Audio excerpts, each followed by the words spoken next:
మరొకసారి దైవజన కుటుంబాన్ని ప్రేమించి ఈ ప్రార్థనలో పాల్గొన్న మీ అందరికీ మరోసారి దేవుడు దీవించినగాక. అందరికీ నిండు వందనాలు చెల్లిస్తున్నాం. అలాగే దైవజన మాటను గౌరవించి మరి ఎవరికైతే గంట ప్రార్థన ఇచ్చామో వారందరూ కూడా వచ్చి చేసినందుకు కూడా వారి ప్రతి ఒక్కరికి నిండైన వందనాలు చెల్లిస్తున్నాం. దేవుడికి మహిమ కలుగునుగాక. ఈ రాత్రి కాలమందు దేవుడి వాక్యం ధ్యానం చేసుకుందాం. ప్రసంగి గ్రంథం 9వ అధ్యాయము 10వ వాక్యం చదువుకుందాం. ఒకసారి చదువునానా. చెయ్యుటకు నీ చేతికి వచ్చిన ఏ పనినైనను నీ శక్తి లోపం లేకుండా చేయుము. చాలు. దేవుడి స్తోత్రం.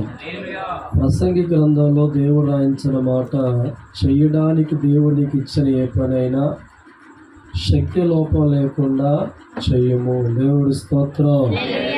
దేవుడు అంటున్నాడు, నా ద్వారా నీకు ఏదైనా పని ఏర్పరచబడినప్పుడు, ఏదైనా పని దైవ చిత్తమైన పని కల్పించినప్పుడు మనం ఏం దాచుకోకూడదంటమ్మా, మన శక్తిని దాచుకోకుండా శక్తి లోపం లేకుండా మనం దేవుడి పని చెయ్యాలి. దేవుడి స్తోత్రం చెప్పండి. హల్లెలూయా. ఎందుకంటే భూమి మీద ఉన్నప్పుడు కొన్ని పనులు మన ద్వారా దేవుడు చేయించుకుంటాం.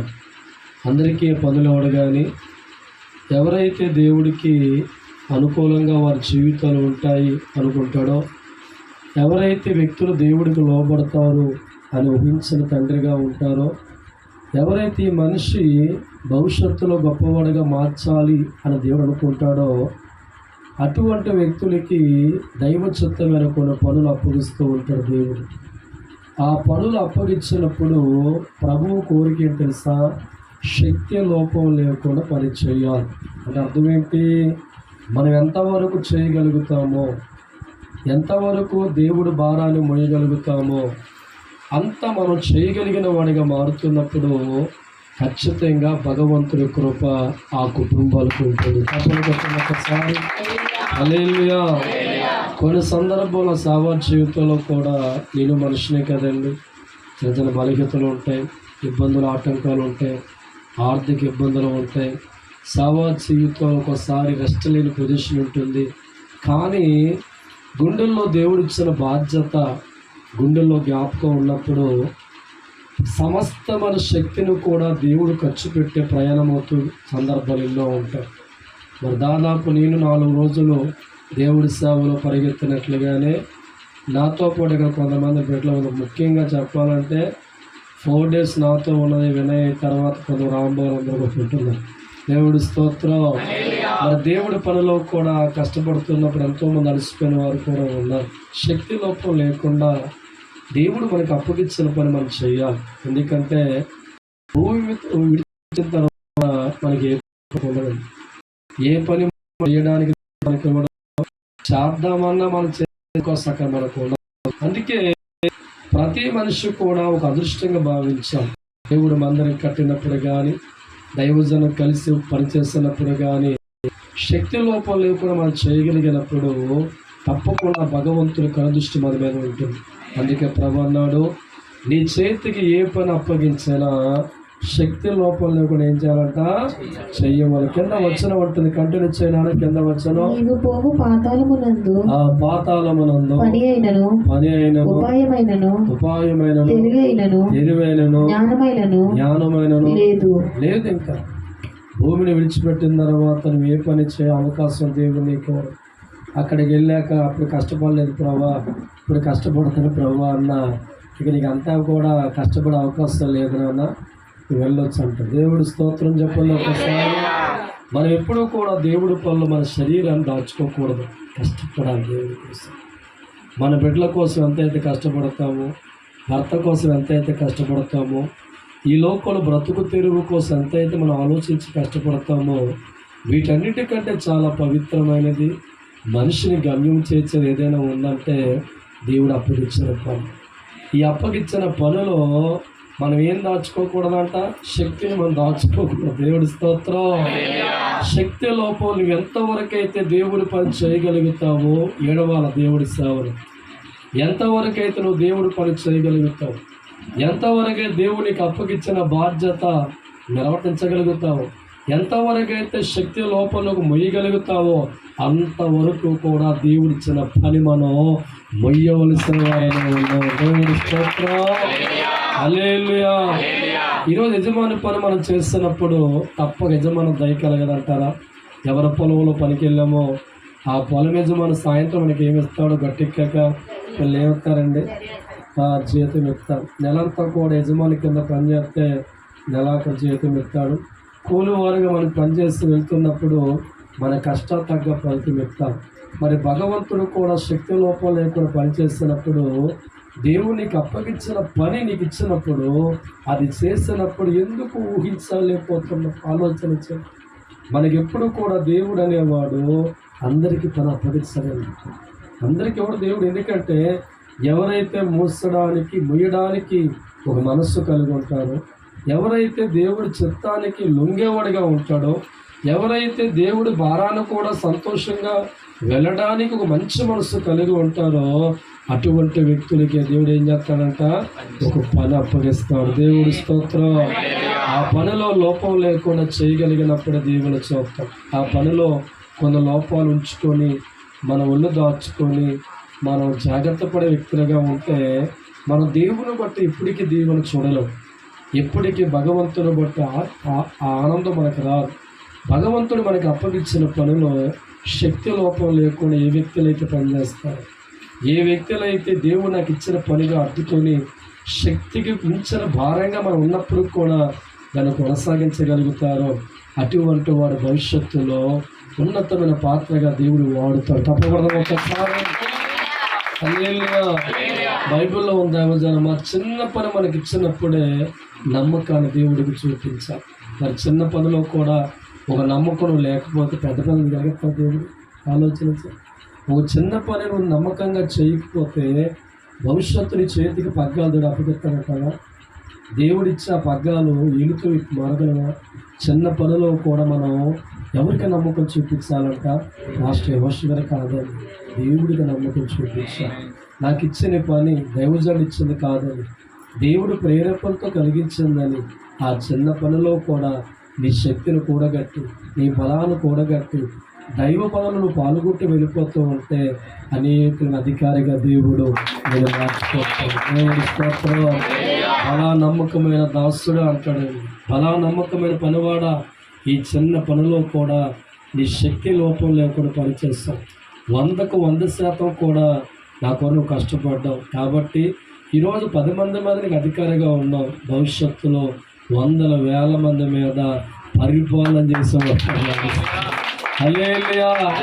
అందుకే మనం దేవుడి పనులు ఎప్పుడు కూడా దాపరకు లేని మనసు మనకు ఉండాలి, దాపరకు లేని విధానం మనకు కలిగి ఉండాలి.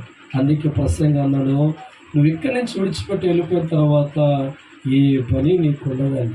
ఇక్కడ చేసేదే దేవుడికి లెక్క. ఇక్కడ మనం ఏదైతే దేవుడు మనకు అప్పగించాడో ఆ పనిలో మనం కష్టపడాలి. ఆలోచించండి ఒక్కసారి.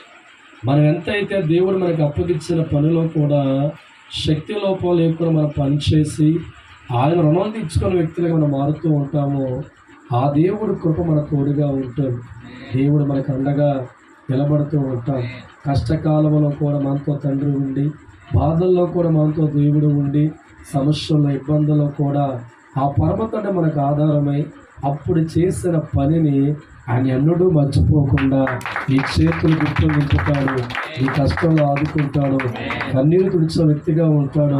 నీ చేతులు దేవుడి పనులు అరిగిపోతూ ఉంటే, నీ శరీరం దేవుడి పనులు అలసి చెందుతూ ఉంటే, నువ్వు దేవుడి పనులో కరిగిపోయిన వ్యక్తిగా మారిపోతూ ఉంటే దేవుడు నీ జీవితాన్ని ఓ కొవ్వొత్తిగా మార్చి, ఒక జ్యోతిగా మార్చి అనేకులు దేవునికరంగా ప్రకటించుతారు. దేవుడు స్తోత్రం చెప్పండి.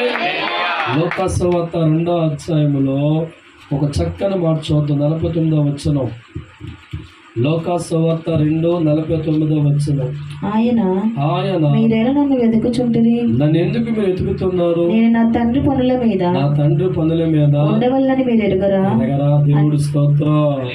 12 సంవత్సరాల వయస్సులో యేసు ప్రభువు వారు అమ్మా నాన్నగా ఉన్న మరియతో యేసేపుతో పలుకుతున్న మాట, నన్ను ఎందుకు మీరు వెతుకుతున్నారు? ఏ పనుల మీదకి ఉందనంట? తండ్రి అయిన దేవుడు పనుల మీద అయినమా తండ్రి దేవుడి పనుల మీద ఉన్న ఎరగరా. అంటే క్రీస్తు జీవితం కూడా ఒక పని తండ్రి అప్పగించాడు, ఖచ్చితంగా అప్పగించాడు. మామూలుగా యేసుప్రభువు జీవితంలో కూడా ఒక పెద్ద బాధ పని తండ్రి ఇచ్చాడు. మరి ఎక్కడైనా యేసుక్రీస్తు వాడుగా ఉన్నాడా? ఆలోచన. జీవితం అంతా దేవుడు అప్పగించని జరిగే గొప్ప మూర్తిగా మారిపోయాడు. ఒక్కసారి కింద చూద్దాం. ఇక్కడ చూడన్నా, అక్కడ యోహాను సువార్త 19:30 యోహాను 19:30 చదవండి ఒకసారి. సమాప్తమైనదని చెప్పి తల వంచి ఆత్మను అప్పగించాడు. ఏ ప్రబోధన అంటే అది అంతా చేస్తారు తండ్రి. ఏ పని అయితే ఈ లోకం నాకు అప్పగించావో, ఏ పని చేయమని నాకు అప్పగించే శక్తి లోపం లేకుండా చివరి క్షణం వరకు కూడా నువ్వు అప్పగించిన పనంతా ఏం చేశాను? మొత్తం చేసి పడేసా. దేవుడు స్తోత్రం. హల్లెలూయా. అప్పుడు తండ్రి అన్నాడు, నీవు నా పని చేసిన వ్యక్తిగా ఈ లోకంలో కనబడ్డావు కనుక అన్ని నామాల కంటే పైన నిలిచిపోతున్నావు. అన్ని నామాల కంటే పైనామంగా నువ్వు ఉంటావు. మానవ లోకానికి, పరలోకానికి, దేవలోకానికి తీర్పు చెప్పే స్థానం నీవు ఉంటావు. నువ్వు ఎవరినో పరలోకం పంపమంటాన్ని పంపిస్తానో, ఎవరిని నరకమంటా నరికటం చెప్పాను. అంటే అధికారం జరిగిపోయింది. ఇప్పుడు తండ్రి చేతుల అధికారం అంతా కుమారుడికి అప్పగించాడు. దేవుడు స్తోత్రం. హల్లెలూయా. దేవుడు అప్పగించిన పనులు యేసుప్రభువును ఉలదాచుకున్నారట. పిల్లలు చెప్పండి ఒక్కసారి.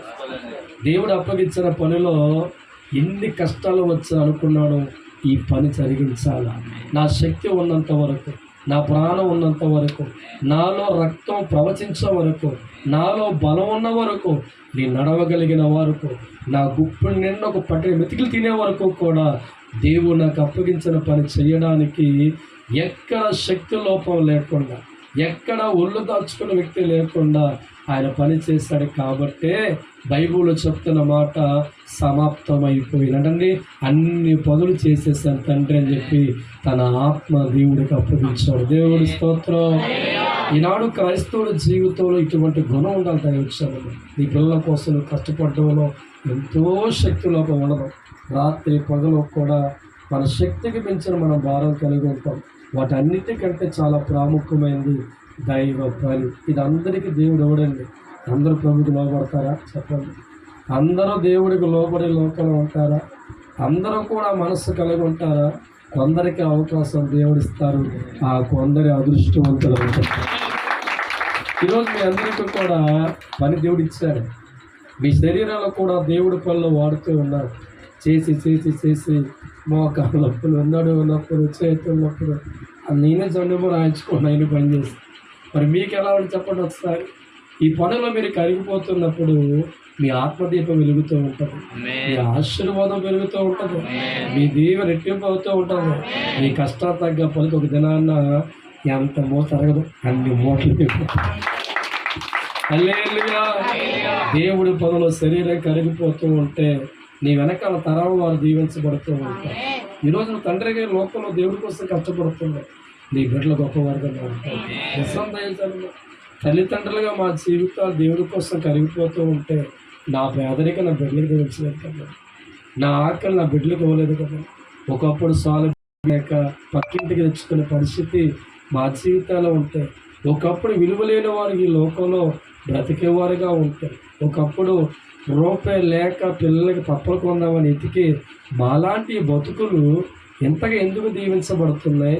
మా వెనకాల మా స్థితి మా బిడ్డలకు ఎందుకు ఉండలేదంటే శక్తి లోపం లేక దేవుడు పనిచేస్తున్నాడు. శక్తి దేవుడు ఏ పనైతే మాకు అప్పగించారో, ఏ బాధ్యత భుజా మీద పెట్టాడో, అలసట వచ్చనా, కలవరం వచ్చనా, ఆర్థిక ఇబ్బందులు వచ్చనా, అవమానాలు వచ్చనా, నిందలు వచ్చనా, ఒంటరితనం అయిపోయినప్పుడు కూడా మా జీవితంలో దేవుడు అప్పగించిన దాంట్లో ఏ లోటు ఉంచకూడదని పరిగెడుతున్నాం. పరిగెట్టే వరకు ఆయన మార్చాడు. అందుకే నాకున్న పేదరికం నా భవిష్యత్తులో నా బిడ్డలకు ఉండదు. ఎందుకంటే ఈరోజు అదే చెప్తున్నా, ఈరోజు తండ్రిగా నువ్వు దేవుడి పనిలో కష్టపడుతున్నావు, నీ బిడ్డల మహారాజులుగా దేవుడు పెంచుకుంటావు. హల్లెలూయా. ఈరోజు దేవుడు నీకు అప్పగించిన మన శక్తి లోపంలో చేసే వ్యక్తిగా నువ్వు మారిపోతూ ఉన్నప్పుడు, నీ ఒళ్ళు కూడా దేవుడి పనిలో కష్టపెడుతున్నప్పుడు, ఆ శరీరం దేవుడి పనులు అలసిపోతున్నా నాకు అప్పగిచ్చిన పనిని చేయాలని పరిగెడుతున్నప్పుడు ప్రభు ఆత్మ చెప్తున్నాను, నీకు భవిష్యత్తు వెళ్తుండగానే నీ పేదరికం మాయమైపోతాయి, నీ అప్పులు మాయమైపోతాయి, నీ బాధలు మాయమైపోతాయి. చివరికి దైవజనమ నువ్వు గొప్పడిగా అయిపోతావు, నీ వెనకాల బిడ్డలు గొప్పవాడు కలిగిన వరకు మారుతావు. దేవుడి స్తోత్రం. దేవుడి ఇచ్చిన పనిలో నడుస్తూ ఉంటే ఎంత భాగ్యము, ఎంత భాగ్యము, దేవుడి ఇచ్చిన పనిలో నడుస్తూ ఉంటే ఎంత భాగ్యము, ఆ బ్రతుకు ఎంత భాగ్యము, ఆ బ్రతుకు నీకిచ్చిన చిన్న పనిలో నమ్మకముగా చేయగలిగితే, నీకిచ్చిన చిన్న పనిలో నమ్మకముగా చేయగలిగితే అంతా నీకే ఇస్తాదులే సర్వ దీవెనతో, అంతా నీకే ఇస్తాదులే సర్వ దీవెనతో. నారాయణపురంలో సేవ చేస్తున్నప్పుడు నేను ఈ బట్టల్లా కుటుంబం పట్టించుకునేవాడు కాదు. రాత్రి పగల ఆ సేవకుల దగ్గర ఉండేవారన్నమాట. వాళ్ళు చర్చి కడుతూ ఉంటే రాత్రి పగలు నీ నుండి కట్టించుకుంటే ఆ సేవకులు హాయిగా పడుకునేవారు ఇంట్లో. వాళ్ళ పిల్లలు ఎవరు కూడా మందిరం కడుతున్నప్పుడు ఉండేవారు కాదు. నేను నాతో రత్తనరాజుగా కొన్ని బిడ్డల దగ్గరికి కూర్చొని వారి డ్రింక్ బాటిల్ తెచ్చి వారికి తీసుకొచ్చి 1 గంట 12 గంటల దాకా ఉండి ఆ పనులు చేయించేవాళ్ళు. తర్వాత అయ్యగారు ఇల్లు కట్టుకుంటే ఆత్మ కలిగి నేనే కంకర మూస ఇంట్లో పోసేవాడిని.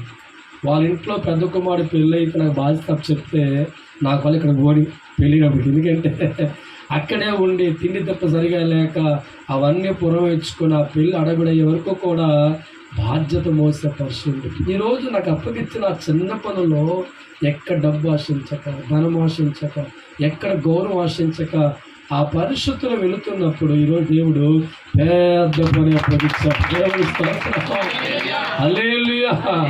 చిన్న వాటిలో కూడా ఒక నమ్మకాన్ని కలిగి దేవుడు అప్పగించిన పనుల్లో నమ్మకంగా మనం చేసుకుని వెళ్ళే వ్యక్తులుగా ఉండాలి తప్ప మన ఒళ్ళు దాచుకునే వ్యక్తులుగా కానీ పనిలో దాక్కునే వ్యక్తులుగా ఉంటే మనకు దైవ దీవులన్నిటికీ రావు. అందుకే మన దేవుడు అప్పగించిన ఏ పనిలో కూడా ఏం చేయకూడదంట, శక్తి లోపం లేకుండా పని చేయాలి. దేవుడు స్తోత్రం చెప్పండి. హల్లెలూయా.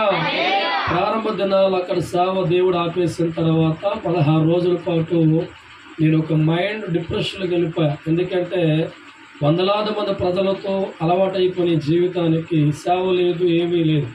16 రోజులు మెంటల్లా తిరుగుతూ ఉంటే ఏదో ఆకాశంలో చూసేవాళ్ళు. అమ్మగారు అనేవారు, ఎలాగైపోతున్నావు మనిషి నువ్వు, ఏదో ఆకాశంలో చూసుకుంటూ పోతున్నావు అన్నప్పుడు ఏమీ లేదు అనుకునేవాళ్ళు. అలా దేవుడు మనం ప్రార్థన చేసుకుంటూ ఉండగా ప్రభు అన్నాడు, ఇక్కడ సేవ అన్నాడు.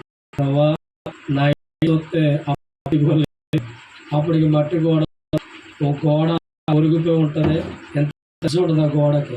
అప్పటికి నేను నారాయణపురంలో 8 సంవత్సరాలు కొన్ని మంది బాగుపడుతున్నారు, దెయ్యాలు పాల్గొన్నాయి, ఇక బాగా తెలుసు, ఎంతో మంది స్వస్థ పొందుకుంటున్నారు. అటువంటి స్థితిలో ఉండి కూడా నేను అక్కడ మానేసి వచ్చిన రోజు తర్వాత దేవుడు మాట్లాడితే ప్రభు అన్నాడు, ఇక్కడ సేవ ఉన్నప్పుడు ఎలా పెట్టాలని అర్థం కాని పరిస్థితి, సినిమాలో పెట్టమన్నారు. అప్పటికి ఇది మట్టి గోలతో ఇల్లు ఉంటుంది, వేసి ఉంటుంది, అన్ని ఉంటుంది, ఎలా కూడా వీలు పెట్టి అమ్మగారు కాస్త అలవాటు కనుక ఆవిడకి నచ్చకపోతే అప్పుడు నేను అమ్మగారు కలిసి గజ్జాల్లో మట్టి పేడతో గుడుగు పోయి అప్పుడు ఒక బరకం కొనుక్కున్నా, 190 రూపాయలు. ఆ బరకం తెచ్చి డెకరేషన్ చేసి అదే పెద్ద చేసేవాడు. దేవుడు హల్లెలూయా. దేవుడు అప్పగించినప్పుడు ఉండేది కాదు, ఆకలితో ఉండేవాళ్ళు. ఎంత తిండి ఒక మనిషి పెట్టాలన్నా పెట్టలేని పరిస్థితి. కానీ దేవుడు పరిస్థితి ఇక్కడ లోటు అమ్మగారు ప్రాణాలు పేదరికం ఎందుకంటే ఎంత ఆత్మ కలిగి ఉన్న వీడు అడుగు తినేస్తారు అంటారని చెప్పి అమ్మగారు అనేవారు ఏదో లేకపోయినా అన్నప్పుడు ఆ సేవలో ఉన్నప్పుడు ఈ మాట మీరు వినాలి. ఎందుకంటే సరైన కూర కాదు, సరైన బియ్యం లేకపోతే మరి కోట కొనుక్కునేవారు 400 రూపాయలు చేతుల్లో పడతారు.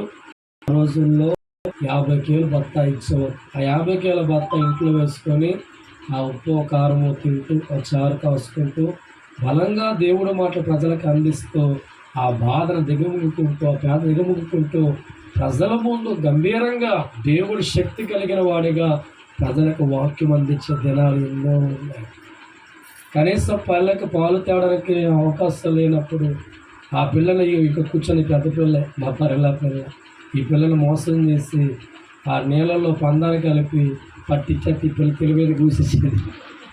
ఎందుకంటే పాలు తేవడం అటువంటి పరిస్థితుల్లో రోడ్డు మీద ఐస్ క్రీమ్ బండి వెళ్తూ ఉంటే పిల్లలు ఎడుతూ ఉంటే మమ్మీ ఐస్ క్రీమ్ అంటూ ఉంటే పాప నేను అక్కడ డ్యూటీ చేసుకొని సేవ చూసేవాడిని. ఆ కనీసం నెలాఖరు టైంలో జీతాలు అందక నాకెంత అప్పుడు 3,000 రూపాయలు లోపే జీతం ఉంది. ఇల్లంతా గుల్లగా తిరిగితే ఒక్క రూపాయి అక్కడ కనబడకపోతే ఆ సోడు పిండి అట్టేసి తినిపించారు. ఇలా ఈరోజు దేవుడు కొన్ని వేల మంది కన్ను దేవుడు స్తోత్రం. నాకున్న పేదరిక నా బిడ్డలకు దేవుడు ఉంచుకొని తీసుకెళ్తారు. ఈరోజు నాకు అన్నం పెట్టిన దేవుడు మీకు అన్నం పెట్టే స్థాయిలో దేవుడు. ఈ సేవ కూడా దేవుడు ఆ స్థితిలోంచి ఆయన నడిపించి కష్టాలు, బాధలు, కన్నీళ్ళు, అవమానం, నిందలు, ఆకాదప్పులు ఎన్నో మా జీవితంలో కూడా మేము అనుభవించిన దినాలు ఉన్నాయి. అయితే ఎక్కడ కూడా దేవుడి పని లోటు లేకుండా ఉన్నా లేకపోయినా చేసుకుంటూ దేవుడు మాకు అప్పగించిన పనిలో న్యాయం చేయాలని, నమ్మకంగా దేవుడి పనిలో ఉండాలని, ప్రతి పైసా కూడా దేవుడు ఖర్చు పెట్టే విషయంలో కూడా జాగ్రత్త పడాలని, ఇల్లు కంటే వాకుల కంటే నాకు 2 ఆడపిల్లలు ఉన్న ఎవరో ఒక ఆడపిల్ల ఉంటే చాలా బెంబెక్కిపోతారు. అమ్మ ఒక ఆడపిల్ల ఉంటే ఎలాగంటారు. మరి నాకు ఎందరో ఆడపిల్లలు చెప్పండి ఒకసారి. ఎందులో మరి ఇప్పుడు మేమేం కోరుకున్నాం చెప్పండి, నిజంగా చెప్పండి. ఇల్లు కోరుకున్నామా, పిల్లల భవిష్యత్తు కోరుకున్నామా, లేకపోతే అమ్మగారు నగలు మొత్తం కోరుకున్నారా, అయ్యగారు కోరుకున్నారా? దేవుడి సేవ ఎందుకంటే భీమవరం 70-80 కిలోమీటర్లు, రాజమండ్రి 80 కిలోమీటర్లు, ఆదివారం 6 సంఘాలు తిరగాలంటే ఇదిగో మన విజయ చెల్లి ఇక్కడ ఉంది. దాదాపు 8 సంవత్సరాలు నాతో వారు సేవ తిరిగిన బళ్ళు మెదడులో తడిచిపోయాం. ఎన్నో అర్ధరాత్రులు ప్యాచ్లు పడుతూ ఉంటే ఆ ఎత్తుకుని దినాలు కూడా ఉన్నాయి. ఈరోజు ప్రభు సేవను గుర్తించి ఈరోజు నా బిడ్డలుగా మీరు కూడా కష్టపడుతున్నప్పుడు మిమ్మల్ని గమనిస్తున్నారు. ఆ నిద్ర లేకపోయినా, ఆరోగ్యం లేకపోయినా, నష్టం లేకపోయినా కష్టపడుతున్నాం. కానీ ఇప్పటికీ మీ జీవితాలు ఒక మహాకృప ఖచ్చితంగా ఉంటాయి. ఎందుకంటే నేనే మీకు ఆదర్శం. దేవుడి పనిలో నమ్మకంగా కొనసాగుతున్నప్పుడు కొంత ఆకలి మనకుంటుంది, కొంత పేదరికం మనకుంటుంది, కొన్ని ఇబ్బందులు మనకుంటాయి. ఎంతగా దేవుడి పనిలో పరిగెడుతున్న కొలిది మనకు ఆటుపోట్లు ఉంటాయి. దేవుడి పని చేయాలా, ఇంకే పని చేయాలి, అన్నం అవి వస్తూ ఉంటాయి. కానీ అంతరాత్మ చెప్తుంది, దేవుడు పని నమ్మకంగా చేసేవారు, శక్తి లోపం లేకుండా చేసేవారికి ఒక టైం వస్తుంది. ఆ టైం వచ్చినప్పుడు వాళ్ళు మదిలిపోతారు. ఆ దేవుడి నీకు అండగా నిలబడి శక్తివంతుడిగా మారి నీ నోటికి అన్నం అందించి నీ బిడ్డలకు ఆదరింప చేసి అద్భుతమైన కార్యాలు దయచేసేవాడిగా మారి అనేక కార్యక్రమాల్లో భగవంతుడు మన కుటుంబాన్ని ఆదుకుంటాడు. దేవుడు స్తోత్రం చెప్పండి. అందుకే మనం ఎప్పుడూ కూడా మనకు అదృష్టం ఏంటంటే బిడ్డలారా, ఆనాడు ఇశ్రాయేలుతో దేవుడు ఎలాగ ఉన్నాడని మనతో ఉన్నాడు. ఇది మన అదృష్టం. తప్పకుండా ఏ సంఘానికి కూడా మేము అదృష్టం మనకు ఎందుకుందంటే డైరెక్ట్గా దేవుడు మనతో మాట్లాడుతున్నాడు, ముఖాముఖిగా మాట్లాడుతున్నాడు. ఇలా అలా సలహా ఇచ్చేవాడిగా ఉన్నాడు. ఇంత గొప్ప దేవుడు మనకు అప్పగించిన పని ఒక నమ్మకముగా చేసుకెళ్తున్నప్పుడు ఎక్కడి శరీరాన్ని దేవుడు అప్పగించిన పనులు దాచుకోకుండా ఆయన కొరకు నువ్వు కష్టపడుతూ ఉన్నప్పుడు, ఆయన కొరకు శ్రమించే వ్యక్తిగా నువ్వు మారే వ్యక్తిగా ఉన్నప్పుడు, ఈ చిన్న పనిలో కూడా ఒక నమ్మకముగా దేవుడికి అప్పగించే వ్యక్తిగా మారుతున్నప్పుడు నీకు తెలియకుండానే దేవుడు ఆలోచన పట్ల చాలా ఉన్నతంగా ఉంటాయి. అందుకే మోషతో దేవుడు అంటాడు, మోషన ఇల్లంతట్లో కూడా నమ్మకమైన వాడు. ఎంత అదృష్టం అండి. ఐగుప్తు దేశంలో చిన్నప్పటి నుంచి, అంటే ఈ తల్లి ఒడిలోంచి 3 సంవత్సరాల తర్వాత మరి ఆ జమపెట్లో వదిలేసిన తర్వాత ఆ రాణి పెంచుకున్నప్పుడు ఆ ఆస్తి గొప్ప వారసుడిగా ఉంటాడన్నమాట. ఎంతో కోట్లాది రూపాయలు ఇంట్లో పెరిగిన వాడు, మరి మహాజ్ఞానం కలిగిన వాడిగా ఉన్నాడు. ధనానికి కొదువు లేదు, ఆస్తి కొద్దు. అటువంటి వాడికి ఒక సత్యం తెలిసింది. ఏంటంటే నేను జీవము కలిగిన దేవుడి గూటిలో ఉండవలసిన వాడిని. ఒకసారి హల్లెలూయా. ఆ దేవుడు అన్నాడు, మోషే నా కొరకు నీ పని చేయాలరా అంటే సమస్తమైన ఆస్తిని విడిచిపెట్టి, ధనాన్ని విడిచిపెట్టి, రాజభోగాన్ని విడిచిపెట్టి, మరి అధికారాన్ని విడిచిపెట్టి ఆ దేవుడి ఎన్నికలో ఉన్న ప్రజల కొరకు అడవుల్లో, కొండల్లో, లోయల్లో ఎందుకు నడిచాడు మనం ఆలోచన చేయాలి. నమ్మాడు దేవుడు పని పవిత్రమైనది. మరి దేవుడు అప్పగించిన పని ఎక్కడ కూడా ఒళ్ళు దాచుకోలేదే. దేవుడు 40 సంవత్సరాల పాటు దేవుడు అప్పగించిన పనిలో శ్రమించే వ్యక్తిగా మారిపోయాడు. 40 సంవత్సరాలు ఎంతో రాజభోగంగా ఎదుగుతున్నవారు అన్నాడు. ఈ అల్పకాలమైన భోగభాగ్యాల కోసం కాకుండా దేవుని ప్రజల శ్రమలో వచ్చే బహుమానం కొరకు గురి కలిగిన వాడిగా ఉండి, మరి ఆ మోషే గారు దేవుడి పనులు కష్టపడి ఒక నమ్మకమైన వాడికి ముద్ర వేయబడ్డారు. మన జీవితాలు కూడా ఒక నమ్మకంగా మనకు అప్పగించిన పనులు, ఒకవేళ ఈ తుడిచే పని అప్పగించాడా, నమ్మకంగా చేయి. ఒకవేళ వంట చేసే పని అప్పగించాడు దేవుడు, నమ్మకంగా చేయి. ఒకవేళ పాత్రలో నీళ్లు పట్టే పని అప్పగించాడా, నమ్మకం చేయి. ఒక్కోసారి మా నాన్నగారు కూడా పాపం పెద్దది, ఇప్పుడు నేను ఆయన చెప్తున్నానండి, ఆయన ఉండబట్టే మరి నీళ్లు పట్టాడా ఎందుకంటే ఆ పైకి చెప్పుకోలేం. ఆ తండ్రి వల్ల కొన్ని చేసే కార్యక్రమాలు ఒకరోజు ఆయన ఊరిలో ప్రార్థించిన బాధ ఏంటో నాకు తెలిసింది. ఎందుకంటే ఆ డ్రమ్ములు కడుక్కొని నీళ్లు పట్టుకొని ఇవన్నీ నాకు అప్పుడు తెలిసింది. ఓహో, పెద్దవారు చెప్పిన మాట వినాలి తప్పకుండా. ఒక్కసారి మరి ఈరోజు నేను చెప్తున్నా, వయసులో చాలామంది హాస్పిటల్ జాయిన్ అయిపోతున్నారు. ఏదో ఒక వ్యాధితో మంచం. కానీ ఎందుకు ఆరోగ్యం ఉందంటే ఆయన నమ్మకంగా దేవుడు పనిచేస్తాడు. అంటే అప్పుడు అన్న చెడతారు కానీ పని చేయలేక ఒళ్ళు కొద్దిగా బాధ కలిగి అప్పుడప్పుడు నేను అంటాను అమ్మగారితో, దేవుడి స్తోత్రం హల్లెలూయా. శక్తి కలిగిన లోపంతో మీ ఒక చెప్పుకోవడం ఏంటంటే, ఆయనకు డ్యూటీ పనులు అప్పు చెప్పారు. ఈ డ్యూటీ అంటే నీళ్ళని చెప్పారు బాబు ఇప్పుడు 10 సంవత్సరాల క్రితం. అప్పటి వరకు కూడా ప్రతిసారి అన్నింటిలోకి నీళ్ళ డ్యూటీ ఏమైపోయింది. ఆ నమ్మకమైన పని ఆయన హాస్పిటల్ కూర్చోబెట్టారు. ఈ రోజుకి మా నాన్నగారి మహాకృప ఏంటంటే ఏ పెద్ద హాస్పిటల్ జాయిన్ అవ్వాలా. ఎందుకంటే మహాభాగ్యం చెప్తాను, డబ్బు కంటే బంగారం కంటే ఆరోగ్యం దేవుడు ఇచ్చారు. ఆ ఆరోగ్యం ఎవరికి ఇచ్చారు? ఇది ఆయన గుర్తించాలని కోరుకుంటున్నారు. దేవుడి స్తోత్రం. శక్తి లోపం లేకుండా మన పని చేయగలిగినప్పుడు ఒళ్ళు దాచుకుని ఇది ఏ పనైనా చెయ్యాలి. ఏ పనైనా ఒక దైవజన్నిగా రామాయి పనికి వెళ్ళమన్నానా మన సహోదరు చెప్పడం కాదు, కానీ మంచి ఉద్దేశం.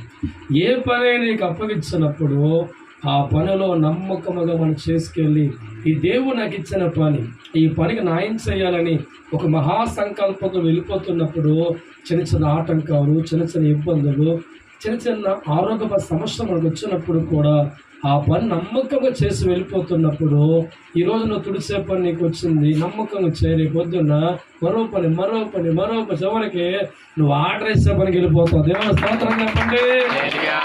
హల్లెలూయా. అందుకే మన జీవితాల్లో మనం ఎప్పుడు కూడా భగవంతుడు మన చేతికి అప్పగించిన పని ఏదైనా శక్తి లోపం లేకుండా చేయాలి. అలా చేసినప్పుడే మన గొప్ప మార్చబడుతుంది. ప్రారంభ దినాల ప్రార్థనా జీవితంలో ఉదయం 3 గంటల రాత్రి తెల్లారి ఆటలు వేసేవారు మోకాలు. ఉదయం తెల్లవారుజాము 3ంటికి లేచి మోకరించి దేవుడు మందిరంలో ఆయనతో మాట్లాడుకుంటూ కన్నీరుతో వెళ్ళిపోయే స్థితి ఉండేది. ఈనాడు కొద్దిగా టైం తగ్గిపోయింది, ఎందుకంటే సేవ పెరిగిపోయింది, సంఘాలు పెరిగిపోయి, ఈ ఫోన్ కాల్స్ పెరిగి అప్పుడప్పుడు నేను బాధపడుతూ ఉంటాను. ప్రభా ఒకప్పుడు 3 గంటలు ఉండేవాళ్ళు ప్రభా అని చెప్పి బాధపడుతూ ఉంటాను. కానీ అంతరాత్మలు ఎప్పుడు కూడా ఆయనకు చోటు ఇచ్చి నాకు సమయం దొరికినప్పుడల్లా కూడా దేవుడికి ప్రార్థించే శక్తిని బట్టిగా నేను ఆయన సమయం. కారణం ఏంటంటే మన శక్తి లోపం లేకుండా దేవుడు పనే కాదు, శక్తి లోపల ప్రార్థన కూడా చెయ్యాలి. దేవుడి స్తోత్రం చెప్పండి. హల్లెలూయా. భక్తుల జీవితాలు అందరికీ కూడా ఒక చిత్తం ఉండదండి. కొందరిని ప్రభు ఎన్నుకుంటూ ఉంటారు. వారికే ఏ ఒక్క భారం ఎత్తుతూ ఉంటాడు. దేవుడి స్తోత్రం అనుకుంటా, నేనే దొరికానా దేవుడికి, పక్కోళ్ళు లేరా ఇటమా, నేనే పని చేయాలా, ఆడు ఖాళీగా కూర్చున్నాడు, ఆడికి అప్ప చెప్పలేదు, ఫాస్ట్గా నా మీద ఎక్కువ కళ్ళు ఉన్నాయి, నా మీద గురువు తప్పును అదృష్టం. ఎందుకంటే నీకు ఇవ్వాలి, దీనికి ప్రభు కోరుతున్నాడు. వద్దా నీకు ఆశీర్వాదం నీకు ఇవ్వాలని ప్రభువు కూడా పని అప్పగించినప్పుడు వాళ్ళని వెళ్ళి చూడమాక. నీకు అప్పగించిన పని, నీకు అప్పగించినప్పుడు నువ్వు చేయి. నువ్వెవడో చేసినా వాళ్ళ ఎందుకంటే దేవుడు నీకు అప్పగించిన పనిలో, నీకు అప్పగించిన విధానంలో నువ్వెక్కడ శక్తిలో చేయాలి తప్ప ఈ చీపురు తుడుతూ నడువలాగే అత్తందే, అక్కడ చూస్తూ కూర్చొని జోకులే అత్తందే నేను అని చెప్పి అలాగే కూర్చున్నావంటే నీకు వచ్చిన దీవెన. కొంతమంది ఉంటారు, ఎందుకంటే వారికి వాక్యం తెలియదు, అనుభూతి తెలియదు. వాళ్ళు అనుకుంటూ ఉంటారు అయ్యగా చూడలేదు అని చెప్పి అక్కడక్కడ కూర్చుంటారు. ఎవరు చూస్తున్నారు నిన్ను చెప్పండి, ఎవరు చూస్తున్నారు? నేను చూసినా నీకేం వరగదు, చూడకపోయినా నీకేం వరగదు. ఒక భగవంతుడు చూస్తున్నాడు. దేవుడి స్తోత్రం చెప్పండి. హల్లెలూయా. ఈ రాత్రి కూడా మాటలు ముగిస్తున్నానండి. మన జీవితాలు ఎప్పుడు కూడా ఒక తండ్రిని బట్టి ఒక స్థానంలోకి వెళ్ళాలి, ఒక దీవెన చూడాలి, నా కుటుంబం కట్టబడాలి, ఐక్యతగా జీవించే వ్యక్తిగా ఉండాలి. నా లైఫ్లో ఉన్న ఈ పేదరిక భవిష్యత్తు నాకు ఉండకూడదు, నా వెనకాల ఉన్న బిడ్డలు మంచి పొజిషన్లో ఉండాలి అనే ఒక మంచి ఆలోచన కలిగిన వ్యక్తి అయితే నీకు మందిరములో కానీ దైవజనుల ద్వారా కానీ ఏదైనా పని నీకు అప్పగించడం నా వల్ల కాదు అనవద్దు. అర్థం చేసుకో, నా వల్ల కనవద్దు. నువ్వెంత చేయగలుగుతావో అంత పోరాడు. దేవుడి స్తోత్రం. హల్లెలూయా. తండ్రి దేవుడికి అప్పగించిన పని నా వల్ల కాదల్లదు కానీ దేవుడిని అడుగుతున్న ప్రభా ఈ గిన్నె తొలగిస్తామన్న ముందు ఏమన్నాడు? ప్రభా చూస్తే శ్రమలు చాలా డేంజర్గా ఉన్నాయి, నా మానవ శరీరంతో ఉన్నాను అనుకున్నానికి మనం చెయ్యాలి. ఒకసారి మేము కూడా సేవలసిపోయి మీకు నేను చెప్తున్నాను దేవుడి స్తోత్రం. సేవ 4 రోజులు సేవ చేసిన తర్వాత నా పెద్ద కూతురు లోపల నా కాలుకి జొండు బొమ్మ రాస్తూ ఉంటుంది. ఎందుకంటే కాలన్నీ పచ్చిపుడి కింద అయిపోతాయి. ఇవన్నీ కూడా నిజం దైవచనము అసలు నడవలేను. ఎందుకంటే 4 రోజులు నిలబడి దేవుడు వాక్యం చెప్పాలి. ఇంటి కొత్త కాలు నాకుందా, మళ్ళా అక్కడికి వచ్చి ఏదో పని చేయకో. ఇక్కడ కానీ ఉన్నా ఈలోపు ఎవడ పుట్టిందో ఎవడ పోయేది వస్తుంది, అక్కడ పోయి కట్టాలి. అప్పుడు ఖాళీ ఉందా, ఫోన్ ఎత్తామని బ్యాచ్ ఉన్నారు, వాళ్ళు ఫోన్ చేస్తారు. ఇన్ని రకాలుగా ఒత్తిడి ఉన్నప్పుడు కూడా దేవుడు నాకు ఇచ్చిన వరాన్ని అందరికీ మేలుకరంగా ఓడాలని పరిగెత్తవాడుగా ఉన్నా. దేవుడి స్తోత్రం. అక్కడ దాకా నత్తడి కొత్త అమ్మాయి అయ్యాను. అక్కడికి వచ్చాక మహాపవర్ అయిపోతుంది. కారణం ఏంటంటే ఆ పని ఓపిక లేకపోయి వెళుతున్నప్పుడు ఆ పని ఆయన చేయించుకుంటాడు. ఇలాగే దేవచనం చెప్పాను కాదు కానీ కొంతమందికి చెప్తున్నమాట. ఆ సువార్తరాజు బాగా 4 days బయట అలసిపోయిన తర్వాత ఒక రోజు చాలా నీరసంగా పడుకున్నారు. ఒక ఫోన్ కాల్ కొట్టగానే ముందు రావాలంటే అన్నయ్య అన్నారు. తనకు వచ్చేదని అన్నాను. అంటే నేను ఆ పని చెయ్యాలి. దేవుడి స్తోత్రం. అందుకే ఈరోజు ఒక వ్యక్తిని కాదు, ఒక చెప్పలని కాదు కానీ ఇక్కడ కూర్చున్న వారందరూ కూడా దేవుడు పని చేస్తున్నారు, దేవుడు వెళ్తున్నారు, మీరు చేయగల సామర్థ్యం ముందుకెళ్తున్నారు. భవిష్యత్తులో కూడా మీకు ఏ పని అప్పగించినా ఏది చేసినా నమ్మకముగా చేసుకువెళ్ళండి. భవిష్యత్తు దినాలు మీ బిడ్డలకి మీకు మంచిగా ఉంటాయి. మన సంఘం ఇలా ఉండిపోదండి, ఇలా ఉండిపోదండి. మా దాదాపు 8 సంవత్సరాల్లోనే ఇంత మహావైభవంగా ఉంది. ఇంకా 5 సంవత్సరాలు ఆగండి, ఇంకా స్టార్గా అయిపోద్ది. ఇంకా 5 ఆగండి, లక్షమైపోతుంది. ఇంకా 5 ఆగండి.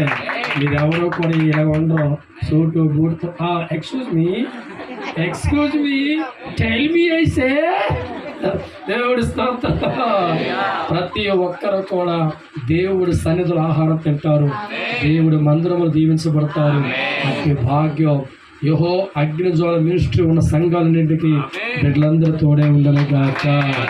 కళ్ళు మూసుకొని ప్రార్థన చేసుకుందాం. అందరూ కూడా ఉన్నవారు, నా చేతుల్లో ఉన్నవారు, నేను అప్పగించిన బాగా నెరవేర్చేవారు నిత్యం వర్ధిల్లుతారు. నేను దేవుడినై వారి మార్గాలు తెరుస్తాను, వారికి సహాయం కలగజేస్తాను. మేలునే వారితో ఉంటారు. ధన్యవాదాలు ప్రభా. ఈ బిడ్డలందరూ కూడా నా తండ్రి ఎంతగా నీ పనుల్లో కష్టపడుతున్నారు ప్రభా. ప్రతి కుటుంబానికి కూడా మీరు జ్ఞాపకం చేసుకోండి.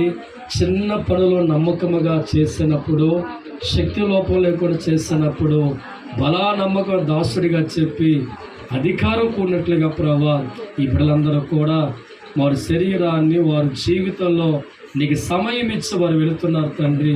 ఇక ఉన్న వారందరినీ కూడా మంచి దీవెలు నింపండి ప్రభా, మంచి మేలుతో నింపండి ప్రభా, అద్భుతమైన సహాయం వారికి అందించండి తండ్రి. యెహోవా అగ్నిజ్వాల ప్రార్థన మినిస్టర్ ద్వారా ఎన్ని సంఘాలైతే ఎన్ని ప్రాంతాలు నెలకొల్పబడ్డాయో ప్రతి సంఘాన్ని కూడా మీరు దీవించమని ప్రార్థిస్తున్నాను తండ్రి. అయ్యా వాలంటీర్లుగా దేవుడి సేవ ఒక నియమంగా నువ్వు పెట్టావు తండ్రి. ఆ పనులు చేస్తున్న వారు ఎంతో అదృష్టవంతులు ప్రభా. వారందరి కుటుంబాలు కూడా మీరు హెచ్చించమని ప్రార్థిస్తున్నాను తండ్రి. ఇదిగో నా ప్రభా స్వస్థ స్థలాలు 3 ఉంటాయని 8 సంవత్సరాల క్రితం మాట్లాడి ఈ దినాన్ని కళ్ళ ముందు పెట్టావు తండ్రి. అందుబట్టి మీకు వందనాలు ప్రభా. నీవున్న స్థలంలో ఆత్మల పంట కొదు ఉండదు ప్రభా. ప్రతి శాతాన్ని గద్దిస్తున్నాను ప్రభా, సర్పాన్ని గద్దిస్తున్నాను తండ్రి, మాంత్రికులు గద్దిస్తున్నాను తండ్రి. ప్రతి ఒక్క బంధకాల్లో వచ్చిన తండ్రి ప్రతి పట్టణాన్ని విడుదల కలిగించండి, ప్రతి పల్లెని విడుదల కలిగించండి. రేపటి కాలం మందు ప్రభా విస్తారమైన జనాంగము చేత, అనేక సాక్ష్యాల చేత, అనేక మేలు చేత నడిపించబడే కృప దయచేయండి. చాగలయందు కోపలయందు నువ్వు ఏర్పరచుకున్న ఒక స్వస్థ స్థల ప్రభా, ఆయా స్థలాల్లో కూడా అనేకుల పట్ల దైవ కార్యాలు విస్తరింప చేయండి ప్రభా. ఆదివార సంఘాలని దీవించమని వేడుకుంటున్నాం. మీరు చెప్పినట్లుగా ఈరోజు బిడ్డలు వచ్చి ప్రార్థన చేశారు, ఎన్నో పాటలు పాడి ఉన్నారు తండ్రి. అందుబట్టి వందనాలు ప్రభా. నెలకొక్క మారు ప్రభా ఈ ఇంటిలో కృతజ్ఞత ప్రార్థన జరిగించమన్నాం. అందుబట్టి వందనాలు ప్రభా. నీ చిత్తమైతే ప్రభా ఈ డిసెంబర్ నెలలో ప్రభా ఒక నూతన మందిరములో మా సంఘాలన్నీ కలిసి అనేక వేల ప్రజల మధ్య సంతోషమైన పండగ జరిపించుకోవడానికి కృప చూపించిన తండ్రి. శక్తికి మించిన భారంగా ఉన్నప్పుడు కూడా నువ్వు తప్పగా జరిగిస్తావు నమ్ముతున్నాను తండ్రి. ఆ టైం వచ్చినప్పుడు నువ్వే ద్వారాలు తెరుస్తావు, నేనే సహాయం చేస్తారు. అందుబట్టి వందనం.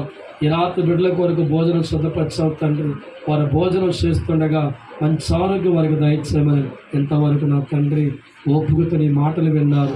ఆ మాటలు హృదయాలు భద్రపరుచుకొని కష్టపడుతూ ముందుకు వెళ్తుండగా వారికి వారి బిడ్డలకి సమృద్ధి కలిగి దేవుడు దయచేయమని.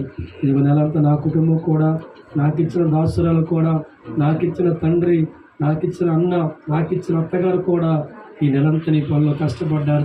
వారికి మంచి ఆరోగ్యం దయచేయండి. మరింతగా నీ పనులు వాడుకోండి.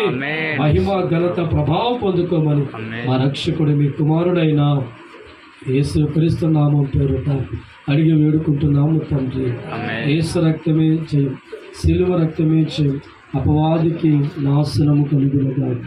తండ్రి ప్రేమ, క్రీస్తు కృప, పరిశుద్ధాత్మ సహవాసం సదాకాలం తోడే నిలిచినగాక. లేచి నిలబడదాం.